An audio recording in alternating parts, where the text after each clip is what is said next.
राम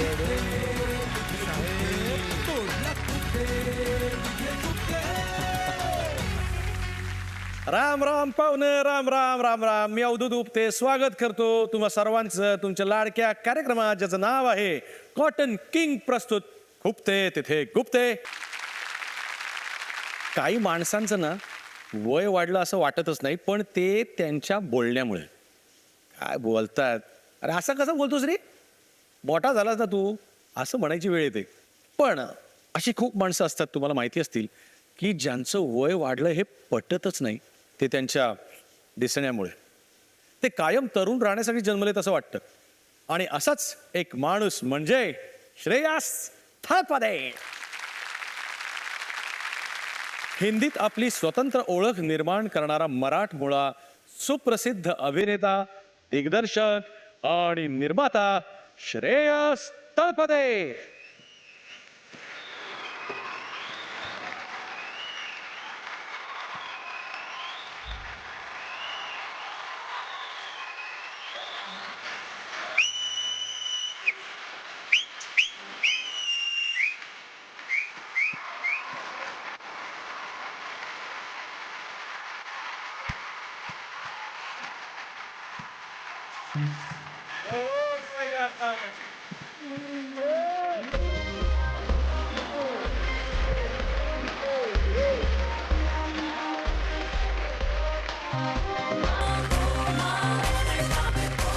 ह्याला म्हणतात एनर्जी. अरे आप आए एनर्जी आई. आप आए बाहर.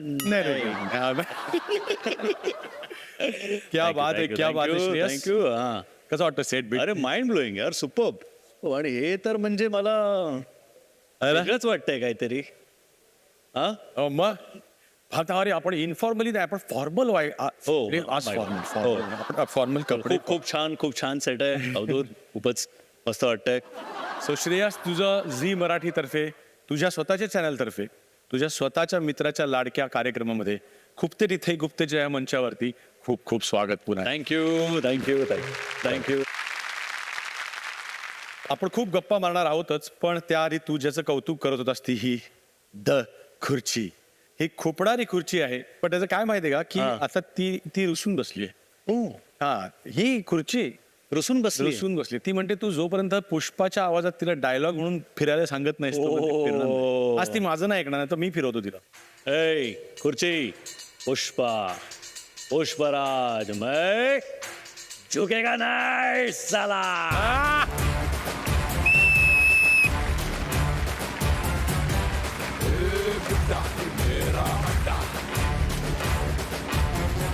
खुर्ची आहे धारदार, पण पाहुणा आहे शानदार. जोरदार टाळ्या पुन्हा एकदा श्रेयससाठी. श्रेयस, मी तुला विनंती करतो, या राजसिंहासनावर तशरीफ रखिये. वा. थांबा. हा, जरासं ते थोडी महाराष्ट्रातली खुर्ची आहे ना, त्यामुळे अशी हलत असते सतत. त्यावर नको बाबा आपण काही बोलायला. नको बोलायला. वा, सुपर्ब आहे. पण हे खूपच छान. चालेल ना, सुरू करूया तर मग. Absolutely, any time.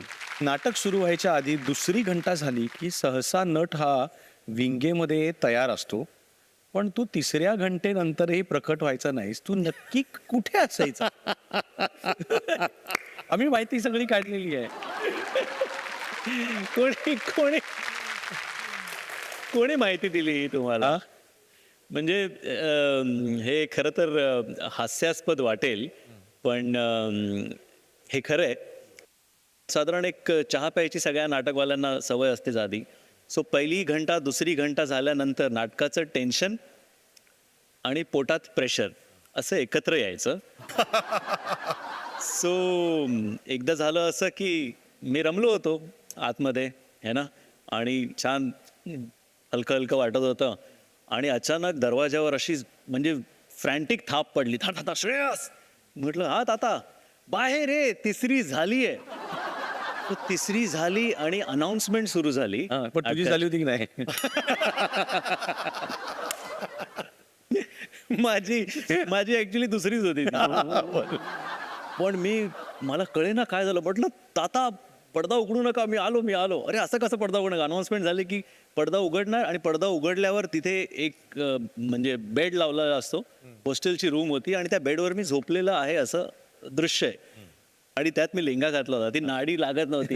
मी धावत धावत ती नाडी बांधत बांधत बांधत गेलो आणि ती नाटकाचे अनाउन्समेंट होते, 3 cheers 3 cheers 3 cheers, तीनदा 3 cheers माझ्याच आवाजात ती अनाउन्समेंट पण होती. सो मी ते कॅल्क्युलेट करत की आता हे पहिलं 3 cheers, दुसरं 3 cheers आणि पडदा उघडणार. मी लिटरली आत शिरून मी जम्प मारली त्या बेडवर, जम्प मारून धाड झोपलो आणि असा पडदा उघडला. सो असं बऱ्याचदा व्हायचं. पण नंतर मला असं कळलं की बरेच कलाकार दुसरी बेल झाल्यानंतर त्यांचा हा कार्यक्रम असतो. सो मला त्याच्यानंतर मला असं ऑकवर्ड काय वाटलं नाही. म्हटलं ठीक आहे. विषय आता आपण खुर्चीकडे आणूया. आता इथे आपलं हे आमच्या प्रश्नाचं ओघ तर चालूच असेल, पण आता मजा सुरू होणार आहे की आमचा पुढचा राऊंड आहे ना तो खुर्ची फिरण्याचा राऊंड आहे. अरे बापरे. हा. ती गंमत अशी आहे की आता एक बाईट किंवा क्लिप कुठून आम्ही काढून आणलेली किंवा कोणी खास आजच्यासाठी पाठवलेली अशी एक क्लिप या स्क्रीनवर दिसणार आहे. बर. पण तू असा जो वळलायस तसं वळायचं नाही. अच्छा. क्लिप थांबल्यानंतर ही खुर्ची आपोआप फिरणार आणि थेट तुला त्याला किंवा तिला जे काय त्याच्या क्लिप मधलं बोलणं आहे त्याबद्दल तुला उत्तर द्यायचं आहे. बर. Are you ready? I'm pretty much ready. Okay, लाव रे तो video. Hi Shreyas, how you doing? So well Shreyas, you know की this year 2023 आपल्या मैत्रीला 30 वर्ष कंप्लीट झाली. If I'm not mistaken, we met in the year 1993 in Mithibai college, जिथे श्रेयस आणि मी मिठीबाई ड्रामा टीमचे मेंबर्स होतो. And we had a great batch, in fact, that year. We had Vivek Oberoi, Sajid Wajid, Bosco Caesar, Ninad Kamath, Alim Hakim, Ashwini Kalsekar, Satish Rajwade, and the list goes on. So it was a great year for the Mithibai drama team. But anyway, आज ह्यांनी मला request केली आहे की मी तुझ्याबद्दल ह्यांना काहीतरी असे मजेशीर सिक्रेट्स सांगू जे कुणालाच माहिती नाहीये. So I thought about a Bangkok trip, जिथे आपण मसाज पार्लर मध्ये जाऊन. ओळखलंयस? कोण आहे? वळू शकतो का? कोण आहे? कोण कोण आहे आधी सांग बरोबर. रितोष पेंटर. आयशा चेअर घुमाव. बोल परितोषी. अरे नालाय का. थांब थांब थांब थांब. आय थिंक त्याचं बोलणं पूर्ण होऊ दे मग बोल. त्याला अजून त्याला सांगू दे आम्हाला काय काय झालं Bangkok. Okay okay. I can't see this. So Shreyas, ह्या लोकांनी मला रिक्वेस्ट केली आहे की मी तुझ्याबद्दल काहीतरी असे मजेशीर सिक्रेट सांगू जे कोणालाच माहिती नाहीये. So I wanted to tell them about our Delhi trip, जेव्हा आपण एकाच हॉटेल रूम मध्ये कोणाला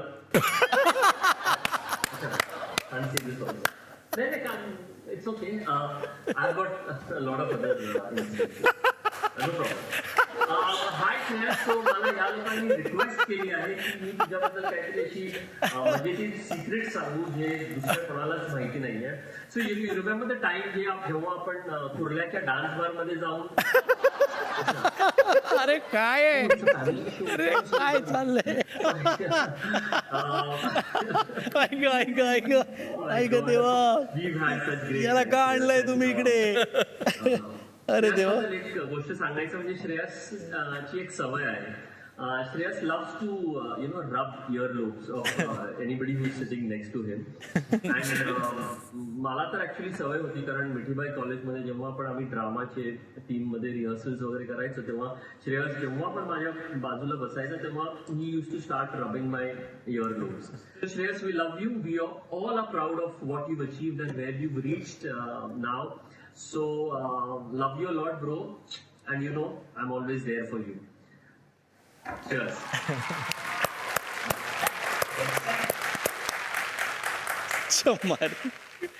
याला कुठून शोधून काढला तू? ते सोडून दे आम्हाला. आधी तू सांग की ते किस्से काय त्यांनी जे तोडले ना, सेल्फ सेन्सर जे केले त्यांनी, की आम्ही बँकॉकला गेलो, आपण कुर्ल्याला गेलो, आपण दिल्लीला गेलो, काय काय केलं श्रेयस? आम्ही एका मित्राच्या बर्थडेला आम्ही गेलो होतो सगळे कॉलेजचे मित्र बँकॉकला.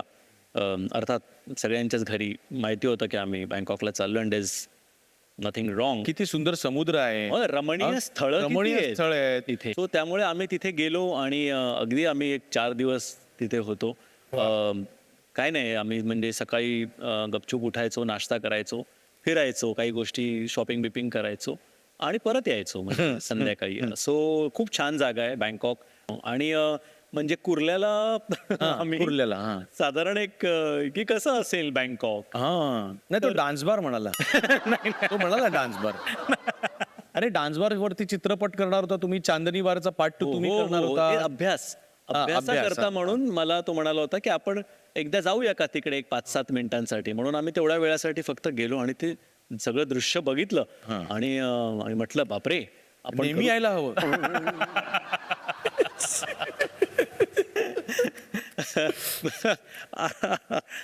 आणि दिल्लीमध्ये आम्ही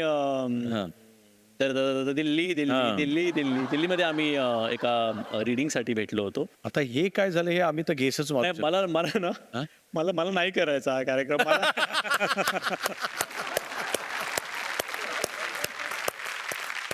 तुझ्याबरोबर मी पण काम केलंय तर मला माहितीये की तू परफेक्शनिस्ट म्हणजे तू काय, तू म्हणजे किती लेवलचा परफेक्शनिस्ट माहितीये का. आज माझा मंच आहे म्हणून मी सांगून टाकतो, यांनी म्हशीची ऑडिशन घेतली.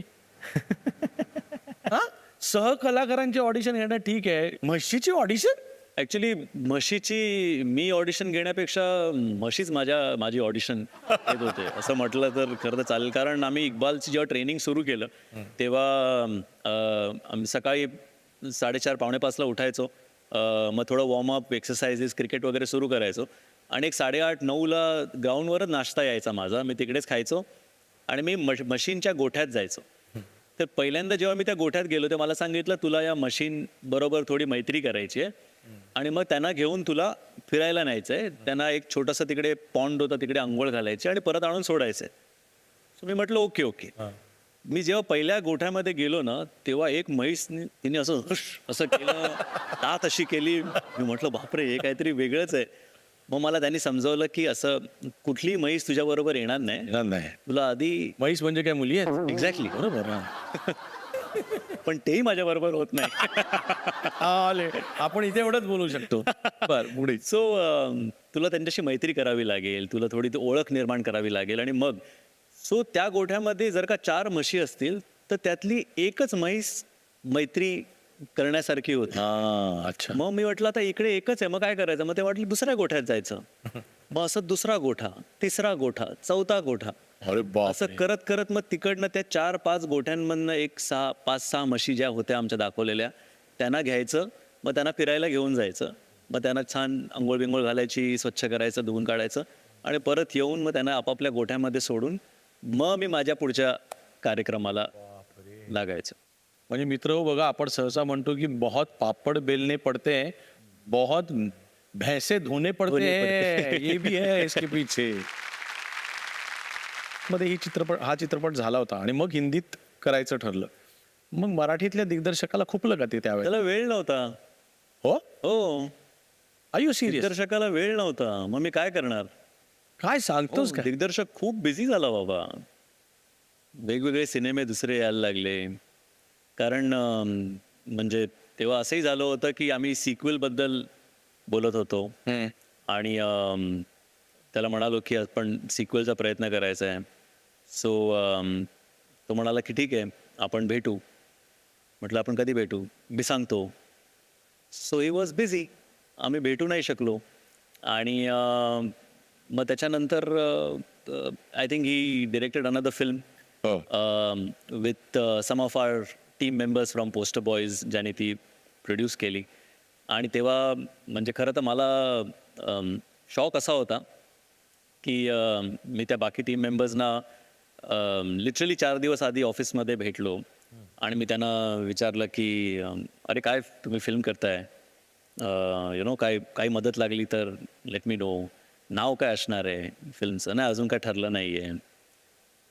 आणि सडनली 4 दिवसांनी मला आमच्याच फॉन्टमध्ये म्हणजे आमचा पोस्टर बॉईजचा जो फॉन्ट होता त्या फॉन्टमध्ये त्यांच्या सिनेमाचं नाव दिसलं जे आमच्या सिनेमासारखंच होतं आणि आय वॉज शॉक्ड. म्हणून मी असोसिएशनमध्ये फोन केला की बाबा हे नाव रजिस्टर कधी झालं. तर मला असं कळलं की हे नाव 6 महिन्यापूर्वीच रजिस्टर झालं होतं. 6 महिन्यापूर्वीच ठरलं होतं की काय नाव असणार आहे वगैरे वगैरे. आणि मला मला वाईट वाटलं. नाही, वाईट वाटणं साहजिक आहे.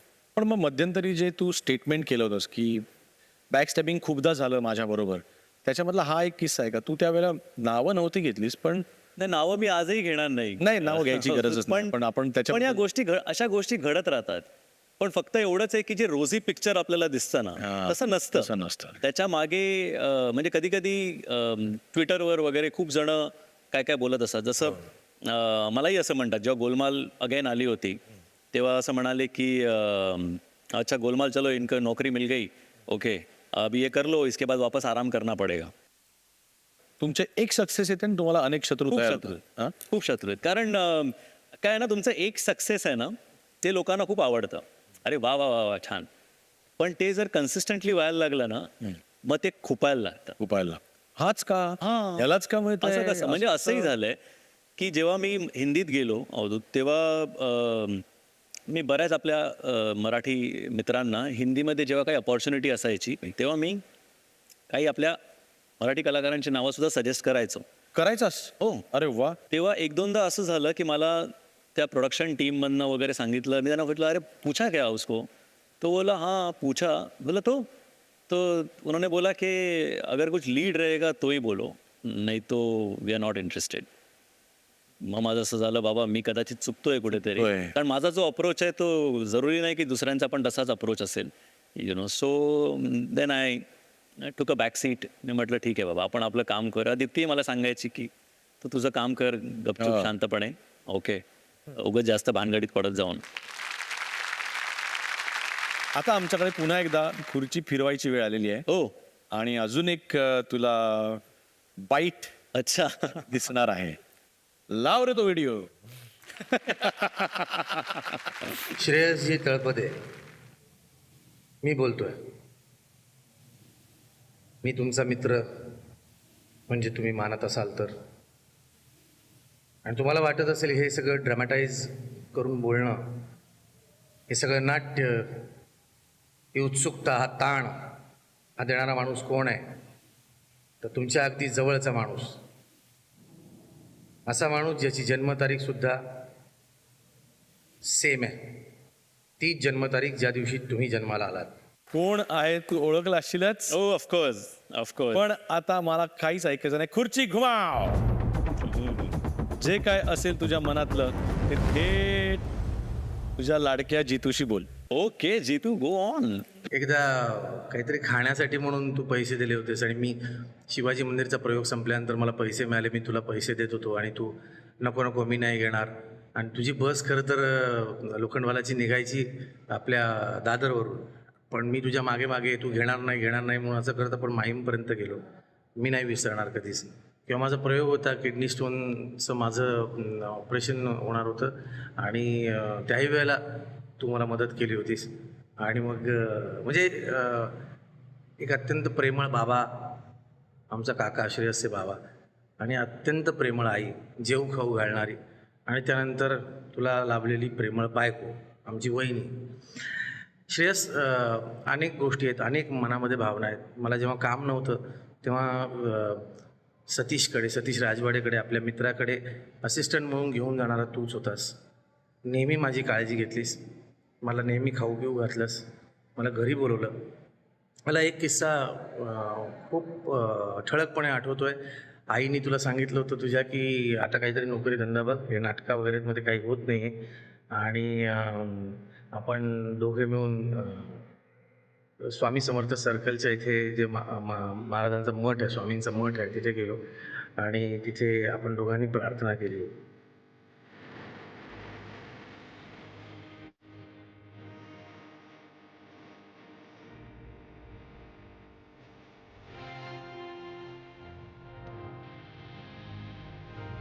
श्रेयस, अनेक गोष्टी आहेत, अनेक मनामध्ये भावना आहेत. मला जेव्हा काम नव्हतं तेव्हा सतीश राजवाडेकडे, आपल्या मित्राकडे असिस्टंट म्हणून घेऊन जाणारा तूच होतास. नेहमी माझी काळजी घेतलीस, मला नेहमी खाऊ पिऊ घातलंस, मला घरी बोलवलं. मला एक किस्सा खूप ठळकपणे आठवतो आहे. आईने तुला सांगितलं होतं तुझ्या की आता काहीतरी नोकरी धंदा बघ, हे नाटका वगैरेमध्ये काही होत नाही आहे आणि आपण दोघे मिळून स्वामी समर्थ सर्कलच्या इथे जे महाराजांचं मठ आहे, स्वामींचं मठ आहे, तिथे गेलो आणि तिथे आपण दोघांनी प्रार्थना केली होती आणि मग त्यानंतर जे झालं सगळ्या महाराष्ट्राने नव्हे देशाने पाहिलं. श्रेयस, मला तुझा खूप अभिमान आहे, तुला खूप खूप शुभेच्छा. श्रेयस, आय लव्ह यू आणि मला खूप आवडतोस तू. नेहमी जेव्हा जेव्हा मी तुझं काम पाहतो तेव्हा तेव्हा मला माझा ऊर अभिमानानं भरून येतो की हो, एक सर्वसामान्य घरातला मुलगा, एक खूप सुंदर कुटुंबातला मुलगा, सुसंस्कारी मुलगा आज इतकं नाव कमवतो आणि स्वतःसहित इतक्या लोकांचं घर चालवतो, लोकांवर प्रेम करतो आणि स्वतःचा आब राखून स्वतःचा दर्जा उंचावत ठेवून हे सगळं करतो. श्रेयस, तुला माहिती आहे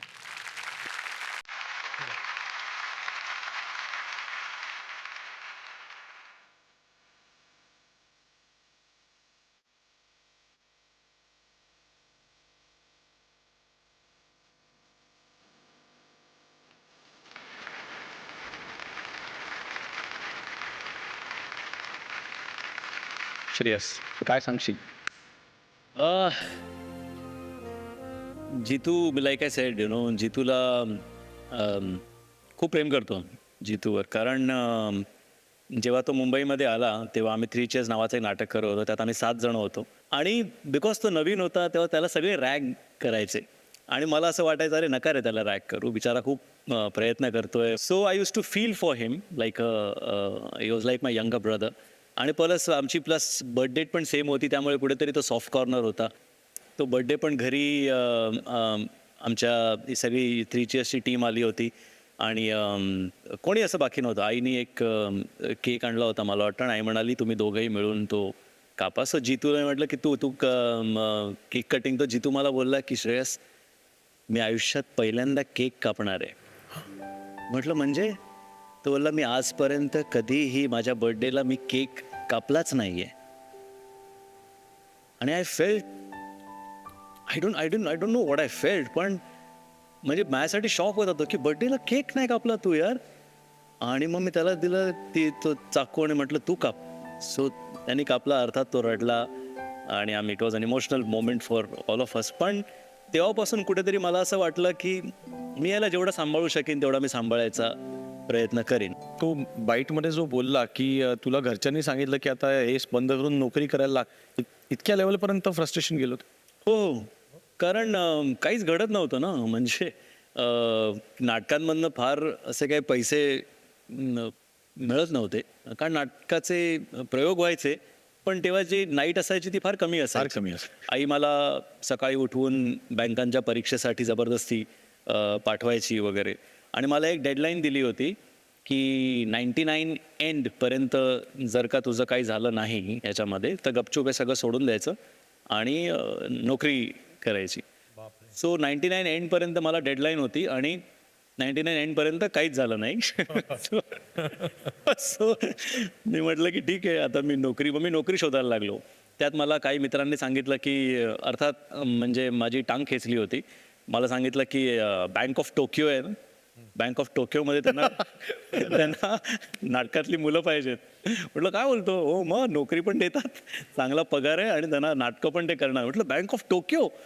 हो. तर ती टाउनला त्यांची ब्रांच आहे. ओके, तर मी आपला रेझ्युमे वगैरे सगळं भरून काय सांगतो? हो मी गेलो तिकडे बँक ऑफ टोकियो. मी तिथे गेलो, मी दरवाजा नॉक केला, मी आत आलो आणि त्याने मला विचारलं yes. I said, I want to meet the manager. So त्यांनी असं बघितलं, why?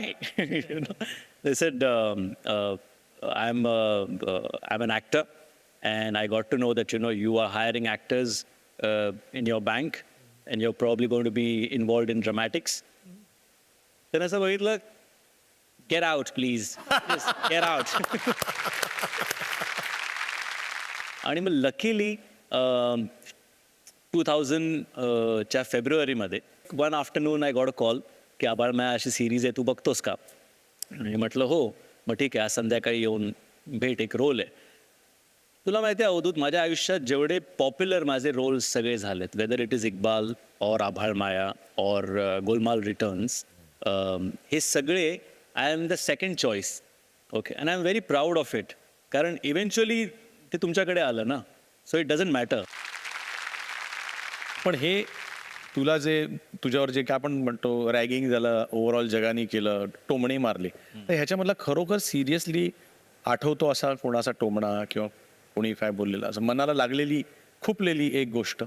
इक्बालच्या जस्ट आधी मला झीवरतीच एका सिरियलच्या ऑडिशनसाठी बोलवलं आणि मला तेव्हा असं वाटलं होतं, अरे यार, मी झीवर एवढं काम केलं आहे, म्हणजे आभाळ माया असो किंवा अवंतिका असो, एवढ्या पॉप्युलर सिरियल्स झाल्यात, अजूनपर्यंत तुम्हाला माझ्या कास्टिंगसाठी माझं ऑडिशन घ्यावं असं वाटतंय. असं मी जाम इगोमध्ये होतो, पण कामच नव्हतं. ओके, मग म्हटलं मी जातो, मी ऑडिशन देतो. ओके, म्हणून मी गेलो ऑडिशनला आणि मी विवेक देशपांडे मला वाटतं वॉज डिरेक्टर. माझ्या आधी 2-3 मुलांनी ऑडिशन्स दिल्या, मग माझी टर्न आली, मी गेलो, मी मला इंट्रोड्यूस केलं, श्रेयस तळपदे, मी असं असं काम केलं, हे केलं, हे केलं. ओके, ठीक आहे, रेडी, चला रोल करा कॅमेरा, रोलिंग अँड ॲक्शन.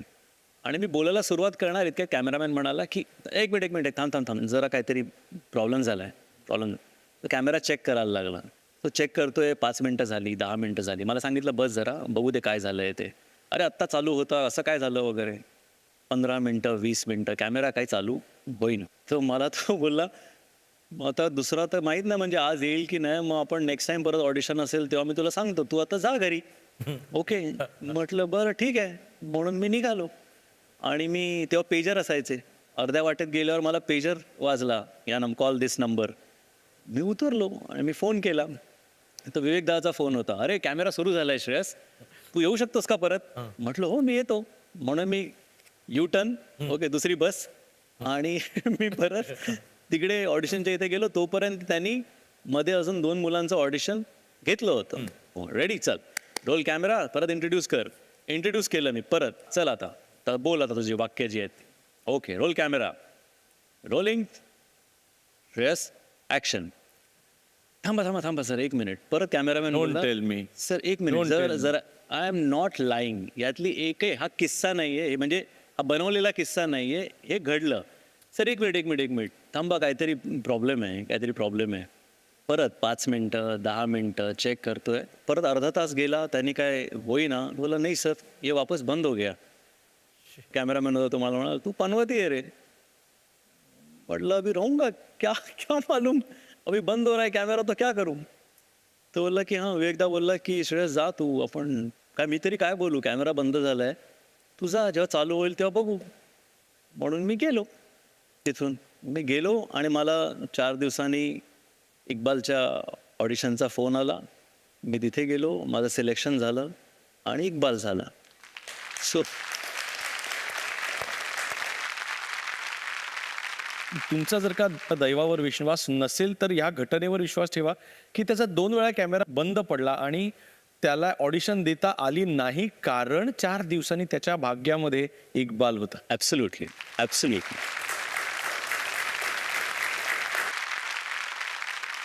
तर आमच्याकडे एक अजून राऊंड असतो, त्याचं नाव आहे काटा काढणे. काटा म्हणजे कोणाचा तरी काटा नाही काढायचा, तर मनात रुतलेला एखादा काटा काढायचा. तर तुझं श्वानप्रेम सगळ्यांना माहिती, म्हणजे आद्याच्या आधी तू किती दोघांची नावं कोण होती? 2, डॉन आणि नाईट. डॉन आणि नाईट, बरोबर आहे. त्यांचे तू किती लाड करायचास, हे माझ्या घराच्या नेम प्लेटवर पण आद्याच्या आधी त्या दोघांची नाव. त्या दोघांची नाव आहेत, बरोबर आहे. तर माझ्याकडे नाही अजून श्वान, पण मी घेणार आहे. आणि माझी पण इच्छा आहे की मी त्याचे खूप लाड करावेत, त्याच्यावर खूप प्रेम करावं. आणि त्याचं नाव जे आहे ना, ते मी माझ्या प्रचंड आवडत्या प्रिय मित्राचं ठेवावं, म्हणून मी स्वप्नील बांदोडकरचं नाव त्याला ठेवायचं ठरवलंय. आणि मी त्याचं नाव स्वप्नील ठेवणार आहे. तुला काय वाटतं या सगळ्या गोष्टी? आम्ही बाजीमध्ये हा जेव्हा किस्सा घडला, ओके, की ते श्वान जे होतं अत्यंत गोड गोंडस, ओके, आमच्या बाजीमध्ये आमचा प्रोडक्शनवाला एक होता आणि जेन्युइनली शपथ घेऊन सांगतो, सांग आता काय. तर त्याचं नाव होतं स्वप्नील आणि निखिल त्याला खूप चिडवे, खूप बोले, ओके. आणि म्हणजे खरंच की स्वप्नील जोशीशी काहीही संबंध किंवा घेणं देणं नव्हतं, की स्वप्नील तो आमचा होताच असा की त्याला आम्ही खूप बोलायचो सगळे. आणि तो सीन जेव्हा आम्ही शूट करत होतो तेव्हा त्या त्या पप्पीचं काहीच नाव नव्हतं आणि स्वप्नील तिकडे उभा होता आणि निखिलने मला सांगितलं की श्रेयस स्वप्नील बोल, त्याला स्वप्नील बोल, आणि अजिबात मनात नव्हतं. आणि मी स्वप्नील स्वप्नील वगैरे सगळं आम्ही केलं आणि तो सीन झाला. आणि जेव्हा फिल्म रिलीज झाली आणि आम्ही जेव्हा ती स्क्रीनिंगला बघितली तेव्हा मला असं स्ट्राईक झालं, अरे देवा, की ही खरंच खूप मोठी चूक झाली आहे माझ्याकडनं. फिल्मचं हे झाल्यानंतर मी इमिडिएटली स्वप्नीलला फोन केला. मी त्याला सॉरी बोललो, म्हटलं स्वप्नील प्लीज ट्रस्ट मी, असं खरंच काय मनात नव्हतं. आणि मला 1-2 मित्र म्हणाले की अरे तिकडे जर का तो असता आणि तो जर का श्रेयस बोलला असता तर लोकांना काय वाटलं असतं की तो श्रेयस तळपदेबद्दल बोलतोय. ओके ना, तो कदाचित दुसऱ्या श्रेयसबद्दल बोलत असेल पण लोकांना तेच वाटणार. So I said yes, it is a fact, you know, की म्हणजे त्याला असं वाटणं साहजिक आहे. So I am really very very sorry. इक्बालच्या स्टाईलमध्ये आम्ही हे करतो, विच मीन्स सॉरी. हा, सो आय एम सॉरी. पण आज तू छान बोललास. ह्या निमित्ताने जर का थोडाफार काटा स्वप्नील म्हणजे जोशी मित्रा तुझ्या मनामध्ये जर का श्रेयसबद्दल असेल तर श्रेयसने आता तो काटा काढलेला आहे. सो तूही मनामध्ये ठेवू नकोस, एवढीच विनंती. आणि आता आपण पुढच्या सेगमेंटकडे जाणार आहोत जो महाराष्ट्राचा लाडका सेगमेंट आहे आणि तो आहे फोन राऊंड. तर हा फोन तुझ्यासमोर आता आलेला आहे श्रेयस. हाच तो जादूचा फोन. आम्ही उत्सुक आहोत की तू कुणाशी बोलणार आहेस. माझ्या गर्लफ्रेंडला फोन लावला तर चालेल? अरे ही माझी जी गर्लफ्रेंड आहे हिच्याशी मी लग्न केलं आणि ती माझी आता बायको झाली आहे. सो हाय हाय बेबी. मी खरं तर फोन तुला करण्यामागचं कारण आहे की I just wanted to say thank you. Thank you for everything. I feel की आपण रोज बोलतो, रोज अर्थात फोन पण करतो एकमेकांना, पण फोन जो आपण आधी करायचो आणि आधी बोलायचो, यु नो, लग्नाच्या आधी जे बोलायचो, जे स्वप्न बघायचो, कुठेतरी मला वाटतं लग्न झाल्यानंतर तू घर सांभाळण्यामध्ये इतकी बिझी झाली, मी ते घर तू सांभाळता येईल म्हणून काम करण्यामध्ये इतका बिझी झालो, आणि आपण दोघेही वेगवेगळ्या गोष्टींमध्ये इतके बिझी व्हायला लागलो की डॉन नाईट आले आपल्या आयुष्यामध्ये आणि आपण त्यांच्यात बिझी झालो. नवीन घर घ्यायचं होतं त्यात बिझी झालो, गाड्या घ्यायच्या होत्या त्यात बिझी झालो, मी माझ्या फिल्म्समध्ये बिझी झालो. आणि फोनवर आपण जे बोलायचो आणि आपण खूप स्वप्न बघायचो त्यावेळेला, ते कुठेतरी मला असं वाटलं की इतक्या वर्षामध्ये आय वॉज मिसिंग दॅट. आणि तू जे काय केलंस माझ्यासाठी, आपल्या घरासाठी, माझ्या आईवडिलांसाठी, तुझ्या आईवडिलांसाठी, आपल्या मुलांसाठी, त्या सगळ्यासाठी I just wanted to thank you from the bottom of my heart. And I think what better place than this show. But that doesn't mean की मी यापुढे तुला त्रासच देणार नाही आहे. Okay, so that continues. आणि जो काय त्रास दिला आहे आणि तू खूप समजून घेतलं आहेस मला, खूप सांभाळलं आहेस मला, खूप जास्त, म्हणजे माझी स्वप्न माझ्यापेक्षा जास्त तू बघितली आहेस. तर आय होप की कुठेतरी तुझी ती स्वप्न पूर्ण झाली असावीत. आणि नाही तर आय प्रॉमिस यू की I will give it my best to make sure that I give you the best today and always. I love you, I always loved you and I always will. Yours Bunty. Bye.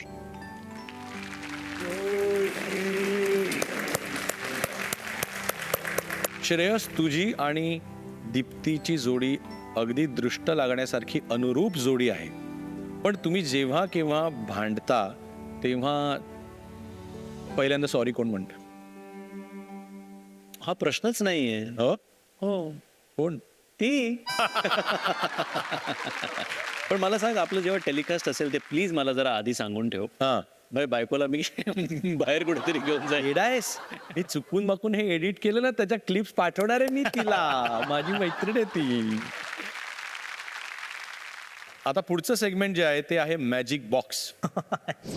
तर हा box आहे या बॉक्समध्ये तुझ्यासाठी काही cards आहेत आणि त्या प्रत्येक कार्डवरती काहीतरी लिहिलंय. ते कार्ड आम्ही तू सांगशील त्या माणसाकडे पाठवणार आहोत. तर त्या माणसाचं नाव सांगायचं. तुम्ही म्हणजे माझा इंडस्ट्रीमधनं आता संपवायला असं.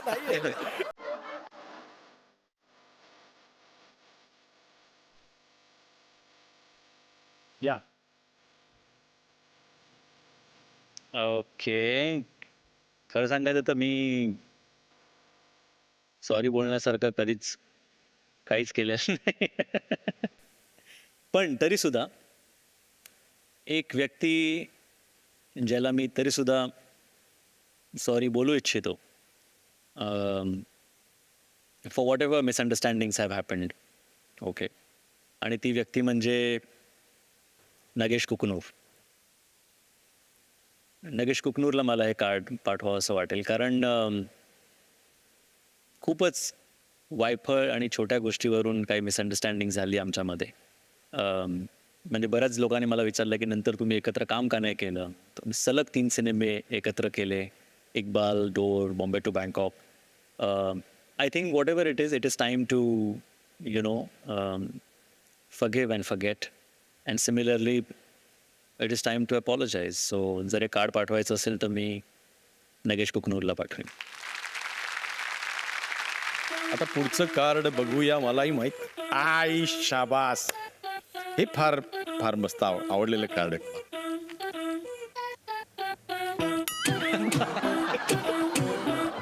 एखाद्या व्यक्तीपर्यंत नाही जाऊ शकत हे. ओके. तर नेपोटिझम करणाऱ्या सर्वांसाठी मला हे कार्ड द्यायचं आहे की आता भेटलात पुन्हा नका भेटू. कारण मला असं वाटतं की जसं प्रत्येक क्षेत्रामध्ये तुम्हाला खूप मेहनत आहे. तू गाणं गातोस, तू खूप रियाज केलंयस. तसं ॲक्टिंग पण असं नाही होत की मी आता उठलो, जन्माला आलो, जागा झालो आणि आता मी ॲक्टर झालो. असं नाही होत. खूप लोकांची खूप मेहनत आहे. So give it that respect to earn that kind respect.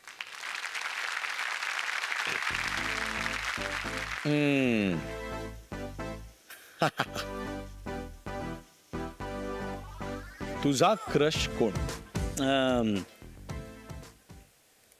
Madhuri Dixit. अरे वाह, क्या बात है. हमको आजकल है इंतजार और हमको कब से इंतजार. सो किंवा धक धक. नको त्या आठवणी. माधुरी दीक्षित. ग्रोईंग अप प्रत्येकाचं मला वाटतं आपल्या एज ग्रुप मधल्या प्रत्येकाची क्रश.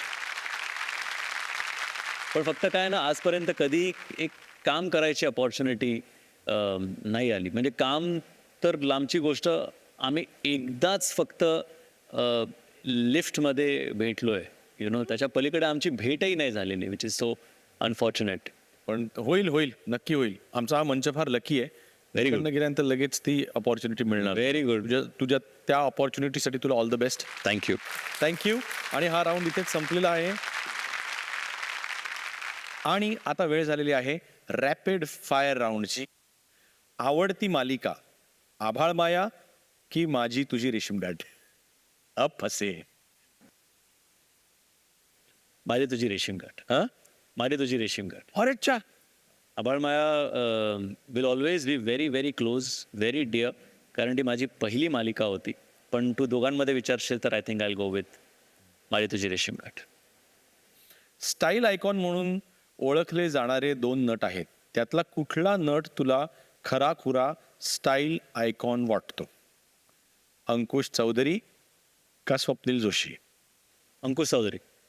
त्याची एकांकिका जी बघितली ऑल द बेस्टची MD कॉलेजची, तेव्हापासून मी अंकुशचा फॅन आहे. So I really use to admire. So yeah Ankush Chaudhari. कुठल्या सिनेमाचे दिग्दर्शन आवडले? मराठी पोस्टर बॉईज की Hindi poster boys? Marathi poster boys. Marathi poster boys. ये बात आहे. याला म्हणतात माझा मित्र.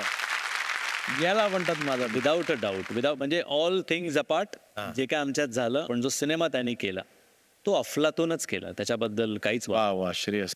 आवडती सहकलाकार, को आर्टिस्ट? प्रार्थना, मुक्ता की सई? प्रार्थना बेरे. अच्छा. या एक तर आम्ही खूप म्हणजे खूप जास्त ड्युरेशनसाठी आम्ही काम केलं. आणि मुक्ताबरोबर मी एकच फक्त आपडी थापडी फिल्म केली. त्यात आम्ही 1-2 असे एवढेच सीन केले. मला ती प्रचंड आवडते ॲज अन ॲक्ट्रेस आणि खूप मानतो मी तिला. सई येस आम्हीच लॉन्च केलं तिला आणि सईबरोबर त्यानंतर मी कामच नाही केलेलं. पण प्रार्थनाची मी जर्नी बघितली आहे माझी तुझी रेशीम गाठमध्ये, की ती पहिल्या दिवशी कशी होती आणि नंतर किती सिन्सिअरली मेहनत केली आहे त्या मुलीने. प्रार्थना तुला माहिती आहे माझा इंटरव्ह्यू घेतलाय. ती जेव्हा रिपोर्टर होती तेव्हा सनई चौगडेच्या म्युझिक लॉन्चला प्रार्थना बेरे एक रिपोर्टर होती आणि तिने माझा इंटरव्ह्यू घेतलाय. सो एक जर्नी बघून छान वाटतं, पण एक प्रवास जो तिचा घडला अभिमानास्पद आहे. लास्ट आवडता संगीतकार हा, ज्यांनी कांदे पोहे हे गाणं केलं का ज्यांनी शानाना हे गाणं केलं? Oh my god. नाही मला असं वाटतं की of course the one and only A.R. Rahman. Sorry Avadhoot Gupte and only Avadhoot Gupte. माझा कार्यक्रम माझीच लाल पॅन्ट सगळं सांगतो माझं लालच. श्रेयस, तुला आयुष्यामध्ये नक्की असं काय खुपलं की ज्यामुळे तुला एवढं टफ व्हावं लागलं? एक असा काळ होता जेव्हा ज्यांना मी सगळ्यात जवळचे मानत होतो, ज्यांना मी सगळ्यात जवळचे मित्र मानत होतो, ते सगळेच खूप विचित्र वागले, सगळे. आणि मला खरंच कळलं नाही की का असं झालं. ओके, काही चूक असू शकते, पण मला वाटतं there is always a second side to every coin, you know. So एक जजमेंट माझ्या अगेन्स्ट पास केलं होतं आणि my said okay fair enough, जर असं असेल तर असं असेल. सो दॅट इन्सिडेंट माझ्या लग्नाच्या वेळचा झालं आणि त्याच्यानंतर इक्बाल झाला आणि मग मी म्हटलं की बस दिस इज इट. मग तुम्ही ठरवायचं आहे की तुम्ही तो राग मनात धरूनच तसंच वागायचं आहे की you move on. So I moved on, simple. Shreyas, आज तू इथे आलास त्याबद्दल मी तुझे मनापासून आभार मानतो. ते मानायलाच हवेत, कारण मित्र म्हणून भेटणं गोष्ट वेगळी. आज या कार्यक्रमात तू आलास, अगदी शान वाढवलीस, या कार्यक्रमाची उंची वाढवलीस, मनापासून वेळ दिलास आणि मनापासून बोललास, मनापासून व्यक्त झालास, तुझं खुपणं सांगितलंस. आणि आम्ही जे तुझ्यावरती खुपणारे काही बाण तुझ्यावर जे चालवले ते देखील हुशारीने पण प्रेमाने झेललेस. त्यामुळे तुझे खूप खूप आभार. तुमच्यातला हा जो टफनेस आहे त्या टफनेसला आमचे स्पॉन्सर कॉटन किंगकडनं छोटीशी भेट. तुझ्यासारख्या आतून हळूवार, संवेदनाशील पण बाहेरून टफ अशा व्यक्तिमत्वाला कॉटन किंगतर्फे एक ॲक्वा टफ भेट. खरंच तुझा हा ॲक्वा टफ प्रवास आमच्यासाठी खूपच प्रेरणा देणारा ठरलेला आहे. श्रेयस, तुझा पुढील प्रवास असाच आनंदी आणि आरोग्यमयी राहावा ही इच्छा व्यक्त करत तुला आम्ही देत आहोत अमृत नोनीतर्फे एक गिफ्ट हॅम्पर.